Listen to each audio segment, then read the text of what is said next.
जा पर कृपा राम की होई, ता पर कृपा करहि सब। भगवान की कृपा हो जाए तो सब अपने आप करते हैं। हमारे तुलसीदास जी महाराज के पास एक बार बादशाह के दरबार से एक मंत्री गया और बोले कि आप तो बहुत अच्छे कवि है, क्योंकि उस समय गोस्वामी जी को पूरे भारतवर्ष में बड़ी प्रतिष्ठा प्राप्त थी।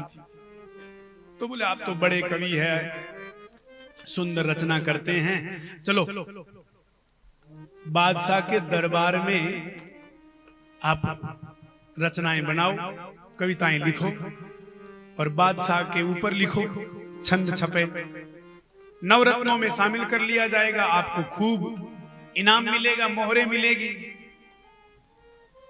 तुलसीदास जी बोले कि पहले आते तो काम बनता, अब तो हमारी नौकरी पक्की हो गई है। लोग बोले नौकरी? कौन सी नौकरी करते हो? तुलसीदास जी बोले अब हमारी नौकरी पक्की हो गई, और उसमें भी लिखा पढ़ी और है। हम चाकर रघुनाथ के पटो लिखो दरबार, तुलसी अब का होई है नर के मनसबदार। क्या हम ठाकुर जी के चरणों के नौकर होकर के किसी नर के यहां जाएंगे? नारायण की चाकरी करने वाला नर के यहां जाएगा? अब नहीं करेंगे। तो वो बोला बड़ी बातें करते हो, ये करेंगे वो करेंगे, वे दिन भूल गए? द्वार द्वार डोलते और लोग भीख तक नहीं देते आपको, आटा तक। तुलसीदास जी के जीवन की सच्चाई है ये। गोस्वामी जी बहुत छोटे थे, द्वार द्वार डोलते, पर गोस्वामी जी महाराज को कोई उदर की ज्वाला के लिए अन्न तक नहीं देता। बालक राम बोला उदर की ज्वाला हित द्वार द्वार डोला।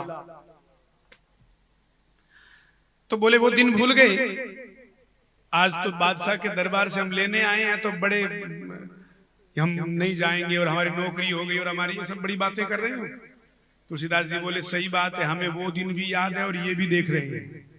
तो वो दिन याद है तो अब चल क्यों नहीं रहे हो?